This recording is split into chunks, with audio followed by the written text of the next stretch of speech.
As an employer, I would like to know what information do I need to have for my payroll records and how long do I need to keep them? Connecticut general statutes require the following information to be included in your payroll records: employee name, pay period, regular and straight time wages as a separate entry, overtime wages as a separate entry, additions to regular and overtime wages, things like deductions, itemized taxes and insurance, and lastly, total wages. You are also required to keep records for 3 years at the employee's place of employment. So where am I required to keep my employees' time and wage records? And am I allowed to keep them in a place more suitable than my salon? You are required to keep your time and wage records at the employee's place of employment. If for any reason it is not suitable to keep the records at the employee's place of employment, permission will be needed in order to keep the records at an alternate location. Here are some rules that you need to know regarding keeping your records in an alternate location.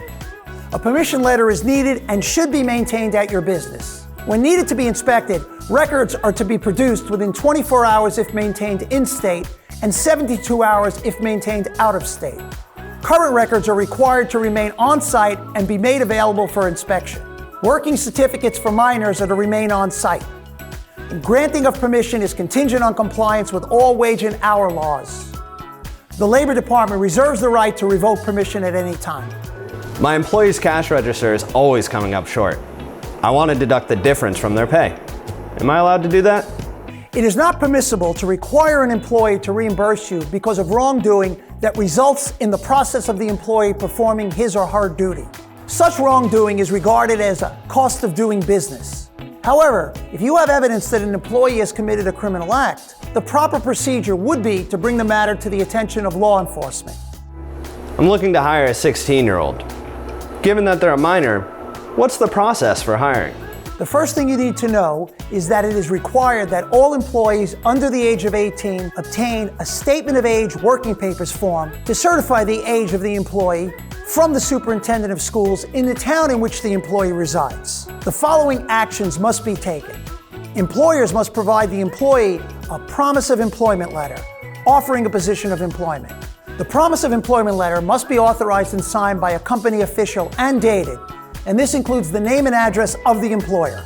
The minor then needs to take the promise of employment letter to his or her high school to obtain the working papers, if the job is suitable for the minor. This should then be returned to the employer to begin working. Employers must check the list of appropriate positions and hours of work for minors prior to offering a position. Do I need to provide a meal period for my employees? Yes, you are required to provide at least 30 consecutive minutes of free and clear time for a meal period if your employees work at least 7.5 hours in a day. Break time shall be given sometime after the first 2 hours of work and before the last 2. On the other hand, a break of less than 20 minutes is considered by the Labor Department to be working time and should be paid regardless of whether or not the employee is free and clear to take the break. I just realized one of my employees got overpaid. How would I go about to recover the overpayment? Recovery of a legitimate overpayment from a paycheck is permissible. As an employer, you may recover the overpayment in any manner you choose, lump sum or incrementally. Permission from the Labor Department is not required, and obtaining signed consent from an employee is also not required. I would like to know what payroll deductions are required under the law and what deductions are permissible but not required. The following wage deductions are required or empowered by state or federal law: income tax, FICA. Other types of deductions are permissible but not required by law.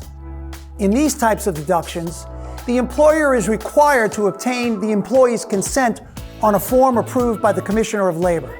The deductions include life insurance premiums, loans, employee purchases, payroll savings plans, United Way contributions, Christmas and Hanukkah clubs, and credit unions. To make acceptable deductions, the employer must do the following: obtain from the Director of Wage and Workplace Standards a written permission to make the deduction on an approved form signed by the employee authorizing the deduction, and have the employee sign the approved form authorizing the deduction. My employee wants me to advance him money. What is the proper way of doing that through payroll? A payroll advance is an amount of money given to an employee with the intention that it will be recovered from future earnings. These are the things you need to do if you decide to advance money to an employee. The amount of the advance should be listed in the payroll records as an addition to regular earnings and labeled as advance. Recovery of the amount should be marked advance in the payroll records under deduction. Permission is not required from the Labor Department on an approved form to recover a legitimate advance. Signed consent from the employee is not required prior to recovery. Connect with one of our qualified staff of professionals today by calling, clicking, or visiting one of our centers conveniently located throughout the state. Visit AJCnearme.com to find your local American Job Center.